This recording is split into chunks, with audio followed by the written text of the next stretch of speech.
남자에서 더 흔하게 나타나는 편입니다.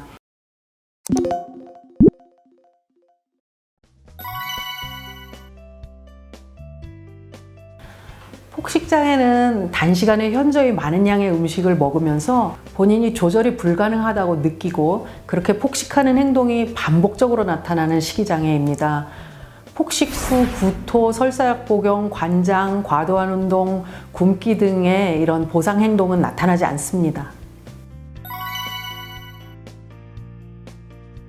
폭식장애는 생리학적, 심리적, 사회적 요인이 복합적으로 작용하여 발생한다고 보고 있습니다. 생리학적 요인으로는 식욕을 담당하는 뇌의 일부분이 문제가 생겨서 자제력과 통제력을 제대로 수행할 수 없는 경우에 나타납니다. 심리적, 사회적 요인으로는 일반인과 비교하여 높은 우울 증상, 낮은 자의식, 일상에서의 긴장감, 절망감, 초조감, 불안 증상 등을 보이는 경우 등으로 그런 원인으로 발생할 수 있습니다.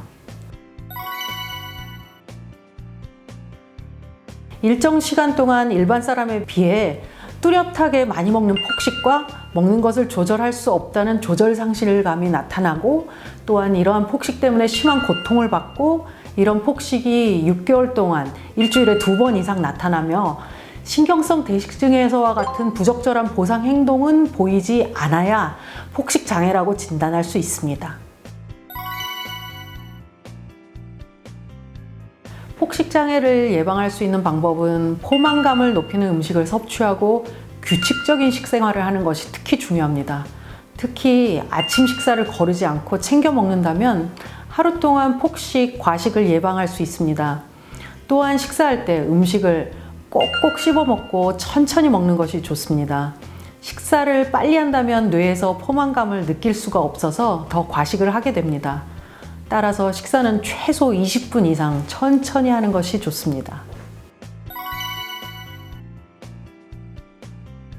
폭식장애의 경우 거식증보다 치료 경과가 훨씬 좋습니다. 그래도 치료를 받은 환자 중에 3분의 1 정도가 지속적으로 폭식 증상을 겪을 수 있는 반면 절반 정도는 완치가 가능합니다. 자연적으로 치료는 어려우니 꼭 전문가에게 치료를 받으시기 바랍니다.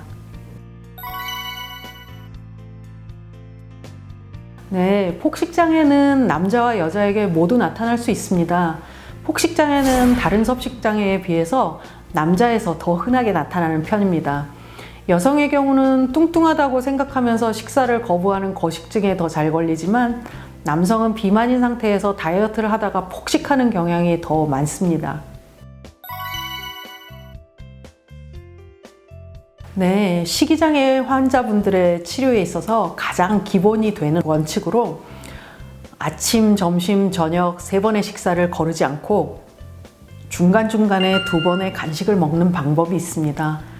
중요한 건 식사와 간식의 간격은 4시간을 넘으면 안 되고 또 끼니를 거르지 않고 조금이라도 적은 양을 먹는 것입니다.